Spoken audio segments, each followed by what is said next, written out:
Oke,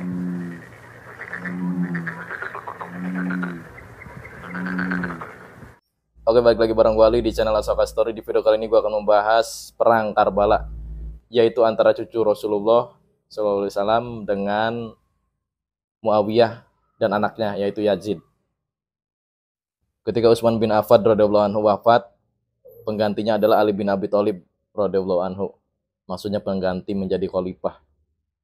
Keputusan ini pun disepakati oleh ahli sunnah wal jamaah pada saat itu. Tetapi ada segolongan orang yang menolak, termasuk mantan juru tulis Rasulullah SAW, yaitu Muawiyah bin Abi Sofyan. Dia itu adalah orang dari Syam, ya, dari negara Syam. Syam itu kalau sekarangnya itu bagian dari Suriah, Lebanon. Zaman dulunya itu namanya Syam. Muawiyah sendiri berpendapat harusnya Ali bin Abi Thalib itu membalaskan kisos dulu atau membalaskan pembunuhan Utsman terlebih dahulu. Baru setelah itu selesai, dia pantas menjadi khalifah. Tetapi Ali pun tidak meladeninya dan tetap menjadi khalifah. Karena sudah banyak orang yang percaya, dari mulai Dewan Suro, terus warga-warga gitulah. Ali nggak ngeladeni Muawiyah nih. Singkat cerita, Ali pun menjadi khalifah dan memindahkan ibu kota Madinah ke Basro. Tujuannya agar dekat dengan Syam dan tujuannya agar dekat dengan Muawiyah. Ya, agar bisa mendekati secara persuasif, maksud gue. Mendekati bukan berarti ingin ingin negatif gitu dalam tanda kutip ya. Maksudnya mendekati agar memberi pengertian lah. Jadi kenapa dia nggak ngebales atau kenapa dia langsung jadi khalifah kayak gitu. Namun qadarullah atau takdir Allah berkata lain. Ali bin Abi Thalib dengan pengikutnya Muawiyah sekaligus Muawiyahnya sendiri terjadi perang maksudnya. Terjadi perang yang disebut dengan perang Siffin. Namun qadarullah terjadilah perang Siffin, yaitu antara kubu Ali bin Abi Thalib dan kubu Muawiyah. Nah, di sini Ali bin Abi Thalib dan bala tentaranya tidak perang secara maksimal. Maksudnya adalah karena Ali bin Abi Thalib beranggapan Muawiyah itu kan masih muslim notabene. Ini maksudnya perang melawan pemberontak. Jadi dia nggak secara maksimal. Karena pemberontak itu kan notabene masih muslim, beda dengan musuh. Kalau musuh itu kan udah bukan muslim, terus nggak sepemikiran juga. Nah, di sini Ali nggak maksimal maksudnya. Itu juga ada peraturan-peraturannya yang beda gitu. Beda dengan perang-perang melawan musuh. Contoh, kalau udah kesayat pedang udah tuh jangan diterusin, jangan dibunuh maksudnya. Terus juga orang-orang yang ketahuan nggak boleh jadi budak. Nah, di sini ada segolongan orang dari pihak Ali yang nggak terima nih, yang menamai dirinya itu sebagai Khawarij. Jadi mereka beranggapan ini tuh nggak adil lah. Masa ada musuh nih yang mau mengkudeta atau mau merebut kekuasaan gitu kan. Cuman ya diperlakukan seperti itu kan nggak adil bagi mereka. Mereka menamai dirinya Khawarij. Nah, Khawarij ini ada di antara mereka itu yang membunuh Ali bin Abi Thalib. Nah, setelah itu Ali bin Abi Thalib pun terbunuh. Dan Ali bin Abi Thalib pun wafat, otomatis anaknya yaitu Hasan bin Ali menjadi khalifah. Jadi ini sistemnya bukan kayak dinasti atau kekaisaran, bukan ya. Jadi bapaknya wafat terus anaknya otomatis enggak kayak gitu. Ini tetap tetap ada yang nunjuk lah, namanya itu Dewan Suro. Nah, Dewan Suro itu kayak macam ulama-ulama yang cerdas, yang soleh gitu kan. Nah, mereka itu yang nentuin nih siapa yang pantas jadi pemimpinnya pada saat itu. Hasan bin Ali menjadi khalifah hanya 6 bulan karena Muawiyah dan orang-orang Syam bangkit lagi. Jadi musuh bapaknya dulu tuh musuhin anaknya juga. Jadi itu kendalanya. Ya misalkan di antara lu ada yang nanya kenapa kok 6 bulan cucunya Nabi kok cuma 6 bulan doang jadi khalifah. Ya karena tadi itu gua. Karena Muawiyah dan bala tentaranya bangkit lagi. Ya intinya mereka tuh nggak terima lah. Dan orang-orang yang loyal kepada Ali bin Abi Thalib akhirnya mereka berbaiat kepada Hasan. Pada saat itu hampir terjadi peperangan antara kubu Muawiyah dan kubu Hasan bin Ali. Tetapi Hasan tidak mau ada pertumpahan darah. Akhirnya Hasan pun datang kepada Muawiyah dan menyerahkan kekuasaannya. Hasan pun berkata, "Ya Muawiyah, sebaiknya Anda yang menjadi rajanya dan kami yang menjadi rakyatnya," kata Hasan. Tapi jangan ada pertumpahan darah di sini. Ya intinya mah Hasan memberikan kekuasaannya itu bukan ya memberikan cuma-cuma atau takut, enggak gitu. Intinya Hasan itu nggak mau ada perang lagi nih antara kaum muslimin dan nggak mau ada pertumpahan darah. Intinya seperti itu. Di sini kita teringat dari sabda Nabi Rasulullah SAW, ketika beliau masih hidup, beliau bersabda, di antara cucuku, maksudnya Hasan dan Husain ini, di antara cucuku ini, ada di antara cucuku yang akan mendamaikan dua kekuatan besar yang ingin saling berperang atau ingin saling membunuh. Dialah Hasan ibnu Ali. Sehingga tahun tersebut disebut tahun perdamaian. Karena Hasan sudah berbaiat kepada Muawiyah dan sudah menyerahkan kekuasaannya kepada Muawiyah, Hasan pun tidak pernah keluar dari baiatnya. Ya baiat itu semacam janji gitu, sumpah setia lah kalau gua analogikan. Jadi pada saat itu kaum muslimin pun kekuasaannya itu sudah mencapai Afrika dan Hasan pun ikut menjadi tentara Muawiyah. Ketika kaum muslimin berperang melawan Konstantinopel pun Hasan ikut juga ya. Ini membuktikan betapa setianya dan komitmen lah gitulah. Komitmennya Hasan kepada Muawiyah. Jadi dia tuh nggak pernah keluar dari baiatnya. Ya bahasa gampangnya dia tuh nggak pernah nggak taat lah walaupun dia cucu Nabi.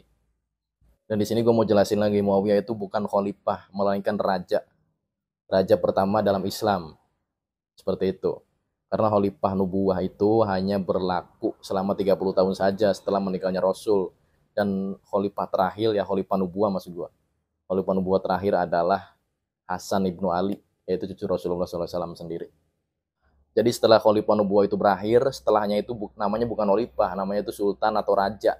Dan pada saat itu raja pertama Islam adalah Muawiyah bin Abi Sufyan. Kemudian Muawiyah mewasiatkan pada anaknya yang bernama Yazid bin Muawiyah. Intinya dia tuh suruh menjadi khalifah selanjutnya sepeninggal Muawiyah. Tentu ini menyalahi peraturan di kaum muslimin sendiri. Karena ada dewan yang lebih berhak dan lebih paham tentang persoalan seperti ini dan lebih pantas, yang lebih penting adalah lebih pantas, yaitu Dewan Suro. Jadi Dewan Suro itu yang memutuskan ini layaknya nih jadi khalifah. Standarisasinya pokoknya dari situ tuh. Nah ini si Muawiyah itu tidak sesuai atau tidak sepengetahuan, tidak ditentukan gitu, intinya tidak ditentukan oleh Dewan Suro. Ya kalau gua analogikan langsung disuruh aja gitu. Tapi Muawiyah dengan keras kepalanya itu, tapi Muawiyah bersikeras nih, mau agar putranya yaitu Yazid yang menjadi khalifah sepeninggal dirinya. Padahal hukum asalnya adalah diserahkan ke Dewan Suro dulu nih, baru ditentuin siapa khalifahnya yang lebih pantas maksud gua pada saat itu. Dan juga masih ada orang-orang yang berhak gitu kan. Contoh pada saat itu ada Abdullah bin Umar, yaitu anaknya Umar bin Khattab, yaitu lebih soleh, lebih cerdas. Dan Dewan Suro pun lebih berpihak kepada mereka. Dewan Suro pun melihat banyak orang-orang yang lebih hebat dan lebih pantas selain Yazid bin Muawiyah. Contoh ada anaknya Umar bin Khattab tuh, bernama Abdullah bin Umar. Terus ada lagi anaknya Zubair bin Awam, yaitu Abdullah bin Zubair. Bahkan Husain sendiri adalah orang yang lebih pantas dari Muawiyah karena tidak ada orang yang lebih soleh dan lebih mulia derajatnya pada saat itu kecuali Husain selaku cucu Nabi Muhammad SAW. Ini bukan karena apa sih, bukan karena keluarga Nabi doang, maksudnya bukan karena gitu doang ya. Jadi ditimbang tuh karena kecerdasannya juga, kesolehannya juga. Tapi karena Muawiyah sudah mewasiatkan kepada anaknya yang menjadi penggantinya atau menjadi khalifah selanjutnya, jadi orang-orang atau rakyatnya itu hanya bisa gigi jari. Disinilah permulaan fitnah terjadi atau permulaan problem terjadi. Pada saat itu banyak kaum muslimin yang tidak setuju atas keputusan Muawiyah yang meneruskan kekuasaannya kepada anaknya, yaitu Yazid bin Muawiyah. Banyak yang berontak dalam hati mereka, dan mereka berucap, kenapa tidak Husain saja yang menjadi khalifah? Ya pokoknya banyak protes lah intinya. Termasuk hampir sebagian besar penduduk Kufah ingin agar Husain itu menjadi khalifah. Tapi apalah daya, Yazid sudah diangkat sebagai khalifah sepeninggal ayahnya. Mereka pun, yaitu penduduk Kufah dan Irak, menyurati Husain setiap harinya. Jadi banyak tuh surat-surat tuh yang intinya itu mereka itu menginginkan Husain yang menjadi khalifah sepeninggal Muawiyah bin Abi Sufyan, jangan Yazid. Intinya seperti itu. Dan ingin agar Husain itu ke Kufah, datang gitu ke Kufah, karena mereka orang-orang Kufah itu ingin membaiat Husain sebagai khalifah. Akhirnya Husain pun karena telah mendapat kiriman banyak surat, Husain pun mengutus sepupunya yaitu Muslim bin Aqil untuk datang langsung ke Kufah dan Irak. Ya tujuannya intinya untuk ngecek nih bener nggak sih mereka tuh mau kayak gitu. Maksudnya mau agar Husain itu menjadi khalifah. Dan itu surat tuh benar-benar ditulis sama mereka enggak. Dan ketika sepupu Husain ini ke Kufah untuk mengecek tadi, ternyata benar seluruh warga Kufah dan Irak itu ingin agar Husain itu menjadi khalifah. Jadi bukan hoax ini, beneran. Surat juga beneran mereka yang nulis. Muslim pun selaku saudaranya Husain tadi mengirim surat kepada Husain yang ada di Madinah. Yang intinya Husain tuh suruh cepat-cepat datang agar mereka itu cepat-cepat dibaiat atau cepat-cepat membaiat Husain agar merebut kekuasaan dari Yazid bin Muawiyah. Berangkatlah Husain dari Madinah ke Kufah nih. Namun sebelum Husain berangkat, Yazid pun telah mengetahuinya. Yang lewat intelijennya tahu pokoknya kabar-kabar seperti ini nih. Yazid pun mengutus orang kepercayaannya yaitu Ubaidillah bin Ziyad untuk monitor gitu kan. Bagaimana pergerakan Husain, terus rakyat-rakyat itu gimana sih? Beneran pengen membaiat Husain nggak? Nah, rupanya bener nih. Husain itu telah dicanangkan lah atau telah dielu-elukan gitu kan.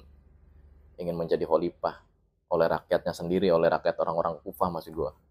Setelah itu Ubaidillah bin Ziyad pun melaporkan kepada Yazid bahwa kabar-kabar yang bersebaran itu benar. Kabar-kabar yang orang-orang Kufah itu ingin membaiat Husain itu ternyata benar, bukan hoax belaka. Intinya seperti itu. Nah, di sini Yazid bin Muawiyah itu meminta kepada Ubaidillah bin Ziyad, intinya lu tuh harus mengkondisikan gitu kan. Gimana pun caranya, situasi harus aman dan mereka gitu orang-orang Kufah jangan sampai membaiat si Husain. Gimana pun caranya pokoknya jangan sampai membaiat lah. Tetapi Muslim bin Aqil selaku saudaranya Husain atau sepupunya Husain itu tidak tinggal diam. Dia pun menyemangati orang-orang Kufah nih. Pokoknya dia yang menyemangati paling depan pokoknya. Intinya itu mereka itu jangan takut kepada Yazid bin Muawiyah dan mereka tuh harus membaiat Husain selaku orang yang pantas menjadi khalifah pada saat itu. Nah, di sini ada dua tentara lagi nih yang saling bertemu antara tentara Muslim bin Aqil, saudaranya Husain yang membawa 4.000 orang Kufah tadi dengan tentaranya Ubaidillah bin Ziyad selaku utusan dari Yazid bin Muawiyah. Nah, melihat kejadian seperti ini, Yazid pun menarik pasukannya dan orang kepercayaannya itu Ubaidillah. Jadi dia tuh kayak buat siasat lain lah. Udah jangan perang dulu, jangan. Mereka pun memberikan harta yang banyak. Jadi kayak macam sogokan lah ke tiap-tiap orang tuh yang ada di Kufah. Mereka itu dimintai jangan membaiat Husain. Pokoknya setiap orang tuh dikasih emas, ada yang dikasih bahan pokok, pokoknya sogokan intinya. Inti dari sogokan tersebut jangan sampai membaiat Husain menjadi pemimpin. Nah, setelah mereka yang 4.000 tadi udah nggak ngikut Muslim bin Aqil lagi, yang udah disogok tuh, mereka itu udah beralih haluan nih. Maksudnya udah nggak ngedukung Muslim bin Aqil lagi. Mereka mendukung Yazid bin Muawiyah karena diberi sogokan. Yazid pun senang karena politiknya itu berhasil, siasatnya itu berhasil, intinya dia tuh senang banget. Nah, setelah itu Muslim bin Aqil pun selaku saudaranya Husain itu ditangkap. Setelah dia ditangkap, Muslim bin Aqil ditangkap, dia pun menulis surat untuk Husain agar jangan datang ke Kufah. Ya pokoknya situasinya tuh udah kacau balau lah, udah nggak sesuai pertama kali dia nulis surat. Kan pas pertama kali dia nulis surat itu kan aman terus kondusif lah. Kalau sekarang itu udah nggak aman, udah nggak sesuai pokoknya. Tetapi setelah dia menulis suratnya itu tidak sampai karena dia pun langsung dibunuh dengan sadis oleh Yazid dan Ubaidillah. Suratnya tidak sampai, sedangkan Yazid sudah tahu nih, Husain itu mau ke Kufah atau mau ke daerah kekuasaan dia lah. Di sisi lain, Husain pun sudah sangat senang menerima surat yang pertama tadi dari saudaranya tuh, yang sudah dibunuh, yang bernama Muslim bin Aqil tadi. Jadi disangkanya udah nggak ada apa-apa nih. Terus juga dia namanya cucu Nabi kan dia, ya pokoknya prasangkanya baik terus, positif terus lah. Husain pun sudah menyiapkan 70 orang yang akan ikut bersamanya. Jadi di situ tuh ada 70 orang nih. Yang 40 orang itu keluarga Nabi. Jadi ada cucunya, terus ada sepupunya Husain juga, ada istrinya juga. Ada juga 30 orang pengawal atau 30 orang pasukan. Jadi pasukan intinya mah ada 30, yang 40 itu sisanya keluarga Nabi. Ketika sebelum Husain berangkat, beberapa sahabat pun menasehatinya, di antaranya ada anaknya Umar bin Khattab yaitu Abdullah bin Umar. Menasehati agar Husain itu jangan ke Kufah. Ya kalau gua analogikan Husain udah, kamu itu jangan ke Kufah lah. Karena penduduk Kufah itu sangat sangat mudah berkhianat gitu kan. Jadi nggak sesuai omongannya tuh. Omongannya pertama sama omongannya kedua itu nggak sesuai. Tetapi Husain itu tetap pergi. Dan Husain juga tidak tahu nih, saudaranya atau Muslim bin Aqil itu sudah dibunuh oleh Ubaidillah bin Ziyad. selaku utusan dari Yazid bin Muawiyah. Yazid pun mengutus Ubaidillah lagi nih. Jadi udah yang kedua kali perintahnya. Mengutus Ubaidillah untuk menemui Husain agar jangan sampai ke Kufah dan agar dia itu balik lagi. Tetapi Ubaidillah itu mempunyai siasat sendiri. Ya kalau gua analogikan dia tuh udah nggak sesuai perintah si Yazid. Kalau Yazid itu kan memerintahkan agar Husain itu suruh balik lagi nih. Kalau si Ubaidillah selaku utusan Yazid itu enggak. Si Ubaidillah ini punya kebijakan sendiri. Dia pun berperang melawan Husain. Ubaidillah bersama 5.000 pasukan melawan Husain bersama 70 orang. Yang di situ cuman ada 30 pasukan saja. Ini sangat nggak imbang, jelas. Nah setelah itu yang 5.000 itu udah bertemu nih. Cuman dikerahkan 1.000 dulu nih, 1.000 dulu untuk menemui Husain. Jadi yang 1.000 ini pemimpinnya itu berbicara kepada Husain agar jangan melanjutkan perjalanannya dan pokoknya lu balik lagi, intinya seperti itu. Kalau gua analogikan, Husain udah balik lagi aja, jangan diterusin. Husain pun menjauhi Kufah dan tidak jadi. Jadi dia tuh balik lagi tuh atas perintah pemimpin pasukan yang 1.000 tadi itu. Jadi yang 5.000 maju dulu 1.000 nih.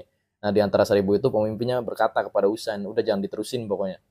Jangan diterusin ke Kufah. Nah Husain pun balik lagi, tetapi qadarullah ya, udah takdir Allah lah. Udah takdir Allah yang 4.000 ini tiba-tiba menyerbu Husain. Jadi Husain itu nggak tahu menau, dia tuh udah mau balik lagi. Bukan balik lagi karena takut, bukan. Karena dia mengalah aja lah. Intinya dia mengalah dan menuruti nasihat pemimpin tadi yang 1.000 tadi.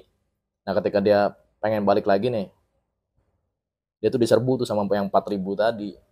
Nah setelah mereka mengepung gitu kan, yang 4.000 tadi tuh mengepung, Husain pun meminta 3 permintaan kepada mereka. Permintaan yang pertama adalah biarkan aku pulang ke Madinah. Permintaan kedua adalah biarkan aku tinggal di Sugur, di kota Sugur. Permintaan ketiga adalah biarkan aku berunding kepada Yazid. Tapi Ubaidillah selaku pemimpin pasukan yang 5.000 itu menolaknya dan meminta Husain agar berbaiat kepada Yazid. Jadi Husain itu disuruh berbaiat langsung tuh, atau disuruh mengakui bahwa Yazid itu sebagai khalifah di situ langsung. Husain pun jelas menolaknya. Tiba-tiba seorang yang fasik bernama Shimr bin Zil menyerang pasukan Husain. Pada tanggal 10 Muharram semuanya diserang dan dibunuh. Semuanya wafat. Jadi 70 orang itu nggak ada yang tersisa, pokoknya semuanya wafat. Nah di padang tersebut namanya Padang Karbala. Maka disebut sebagai Perang Karbala. Dan yang paling menyedihkan di Perang Karbala tersebut adalah kepala Husain itu dipenggal, setelah itu dibawa dan dipukul-pukul oleh seseorang fasik yang bernama Shimr bin Zil tersebut. Sampai-sampai sahabat Nabi SAW yang masih hidup pada saat itu, yang udah tua banget, ini namanya Anas bin Malik. Sampai-sampai Anas bin Malik itu selaku sahabat Nabi SAW yang masih hidup, dia tuh udah tua renta banget yang melaknat orang-orang yang memukul kepala Hasan dan memenggal kepalanya tersebut. Loh gila, menurutku ini nggak pantas banget sih, sadis banget ini. Oke, terima kasih buat kalian yang sudah menyaksikan dari menit pertama sampai menit akhir. Buat lo yang suka dengan video gue dan nantikan sejarah baru dari gue, pasti lo udah klik tombol subscribe dan logo bel yang ada di samping yang gue Ali. Kita ketemu di video berikutnya. Terima kasih.